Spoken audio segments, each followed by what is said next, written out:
Salve, saudara dan saudari.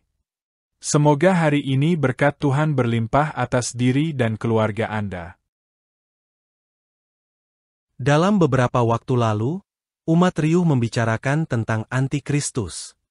Namun realitasnya ada yang mengerti, tetapi ada juga yang tidak mengerti siapa itu antikristus. Kapan antikristus akan datang?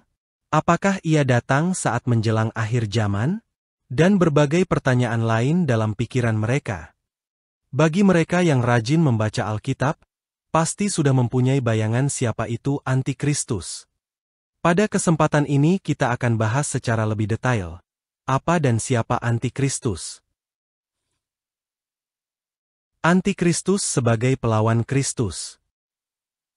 Istilah antikristus, antichristos dalam bahasa Yunani, secara harafiah berarti melawan Kristus, atau bertentangan dengan Kristus. Antikristus dipandang sebagai musuh utama dari Kristus. Sosok ini bukan hanya menentang Kristus secara pribadi, tetapi juga menentang inti dari ajarannya. Dalam 1 Yohanes 2 ayat 22, disebutkan, "Siapakah pendusta itu? Bukankah dia yang menyangkal bahwa Yesus adalah Kristus? Itulah antikristus, yaitu dia yang menyangkal baik Bapa maupun Anak." Pernyataan ini menegaskan bahwa antikristus bukan sekadar penentang Kristus, tetapi lebih jauh lagi, ia menyangkal aspek-aspek fundamental dari iman Kristen, seperti keilahian Yesus, dan perannya dalam karya penyelamatan umat manusia. Menyangkal bahwa Yesus adalah Kristus, merupakan bentuk penolakan terhadap dasar-dasar ajaran Kristen. Tindakan antikristus melibatkan lebih dari sekadar penolakan ajaran Kristus. Ia berusaha menyesatkan dan merusak iman orang-orang yang percaya. Tujuannya adalah untuk menghancurkan kerajaan Allah di bumi dan menggantikan Kristus dengan diri sendiri sebagai pusat penyembahan. Dalam Wahyu 13, sosok binatang, beast, yang sering diidentikan dengan antikristus, digambarkan melakukan penganiayaan terhadap umat Allah, menuntut agar mereka menyembahnya.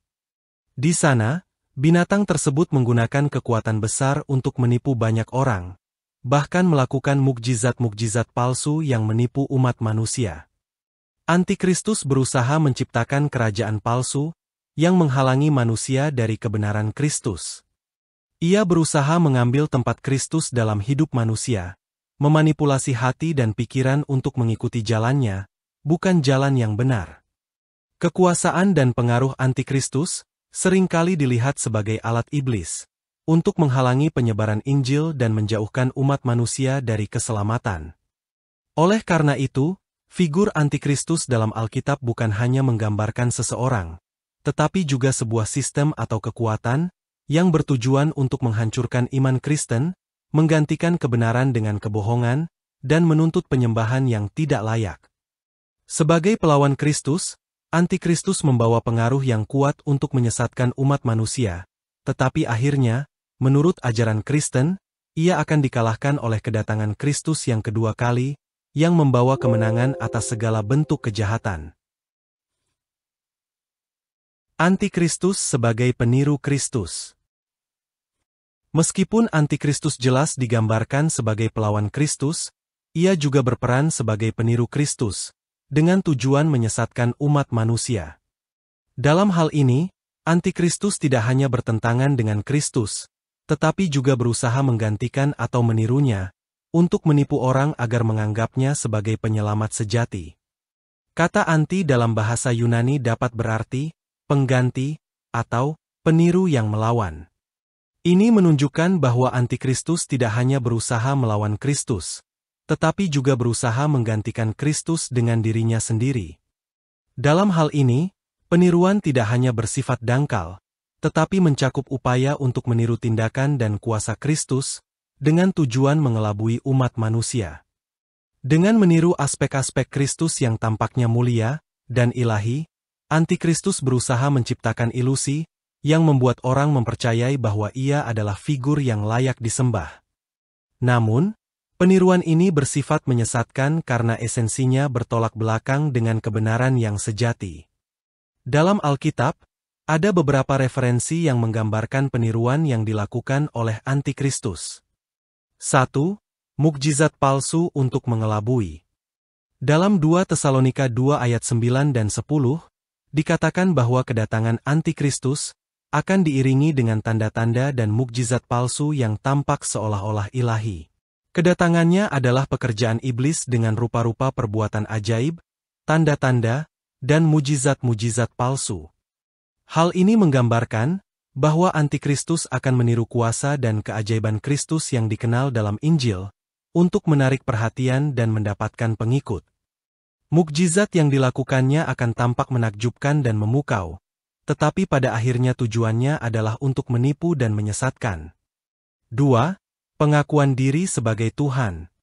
Dalam 2 Tesalonika 2 ayat 4, antikristus digambarkan sebagai sosok yang akan menyatakan dirinya sebagai Tuhan. Ia akan melawan dan meninggikan diri di atas segala yang disebut atau disembah sebagai Allah, bahkan ia duduk di bait Allah dan mau menyatakan diri sebagai Allah. Ini merupakan tiruan langsung dari klaim keilahian Kristus. Kristus menyatakan dirinya sebagai Tuhan dan Mesias, dan antikristus akan melakukan hal yang sama, hanya saja dengan motif yang menyesatkan. Mengapa antikristus meniru Kristus? Antikristus, meskipun jelas bertentangan dengan Kristus, juga berusaha meniru Kristus untuk mencapai tujuannya menyesatkan umat manusia. Peniruan ini bukanlah sekadar untuk meniru dalam hal peran atau karakter, tetapi juga untuk mencapai tujuan yang lebih besar, yaitu menggantikan Kristus sebagai pusat penyembahan dan membawa umat manusia ke jalan yang salah. Inilah tujuannya. 1. Untuk menyesatkan umat manusia. Salah satu alasan utama mengapa antikristus meniru Kristus adalah untuk menyesatkan umat manusia.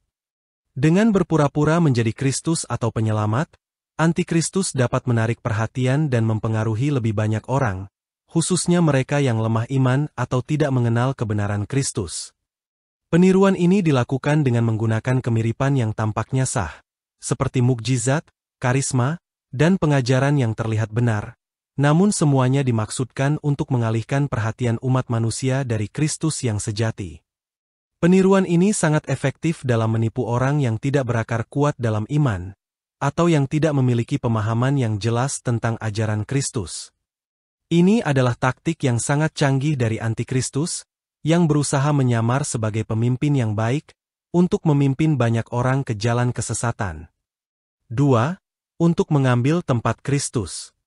Peniruan antikristus juga menunjukkan keinginannya untuk mengambil tempat Kristus sebagai pusat penyembahan manusia. Dalam Wahyu 13, digambarkan bahwa binatang yang besar itu, yang sering diidentifikasi dengan antikristus, menerima penyembahan dari orang-orang di bumi. Ini mencerminkan keinginan antikristus untuk menggantikan Kristus sebagai pusat pemujaan dan pengabdian umat manusia. Kristus adalah satu-satunya yang layak disembah dalam iman Kristen, tetapi antikristus berusaha untuk merusak tatanan ini, dengan membuat dirinya sendiri sebagai objek penyembahan. Peniruan ini tidak hanya bersifat simbolik, tetapi juga praktis, dengan tujuan untuk membentuk pengikut yang setia kepada dirinya, dan bukan kepada Kristus. Bagaimanakah mengenal mukjizat asli?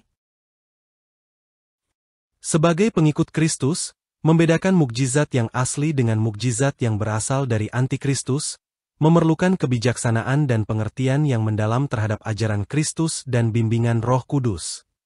Berikut beberapa cara untuk membedakannya. 1. Keselarasan dengan firman Tuhan. Mukjizat yang berasal dari Kristus selalu mendukung dan sejalan dengan ajarannya yang terdapat dalam Alkitab. Mukjizat yang dilakukan oleh antikristus mungkin tampak luar biasa, tetapi akan bertentangan dengan kebenaran firman Tuhan dan tujuan penyelamatan yang diberikan oleh Kristus. 2. Motivasi dan tujuan. Mukjizat Kristus selalu bertujuan untuk memuliakan Tuhan dan membawa orang lebih dekat kepadanya, sedangkan mukjizat antikristus selalu bertujuan untuk menarik perhatian kepada dirinya, menuntut penyembahan, atau menyesatkan umat manusia. 3. Pola kehidupan dan karakter. Mukjizat yang asli memperlihatkan hasil yang mengubah hidup seseorang untuk menjadi lebih baik dalam mengikuti teladan Kristus, dengan penekanan pada kasih, pengampunan, dan kesucian. Mukjizat antikristus, meskipun mungkin mengesankan secara eksternal, tidak mengarah pada transformasi hidup yang sejati dalam Kristus. 4. Penyertaan Roh Kudus. Dalam doa dan bimbingan Roh Kudus, umat Kristen dapat memperoleh discernment atau kemampuan membedakan, yang memungkinkan mereka mengenali apakah suatu mukjizat berasal dari Tuhan atau tidak. Roh Kudus membimbing orang percaya untuk tetap teguh pada kebenaran Kristus dan memberikan kebijaksanaan dalam menghadapi penipuan. Saudara dan saudari, doa adalah kekuatan ilahi yang menopang kita dalam menghadapi segala bentuk penyesatan, termasuk tipu daya antikristus. Ketika kita bertekun dalam doa, hati kita dipenuhi oleh hikmat dan kedamaian dari Tuhan, serta Roh Kudus memberi kita kemampuan untuk membedakan kebenaran dari kebohongan. Doa adalah perisai iman yang melindungi jiwa kita dari pengaruh dunia yang gelap, sekaligus senjata yang memperkuat hubungan kita dengan Kristus. Dalam setiap kelemahan, datanglah kepada Tuhan dalam doa, memohon perlindungan dan bimbingannya. Bertekunlah dalam doa, karena melalui doa, kita tetap setia pada Kristus dan berjalan dalam terangnya.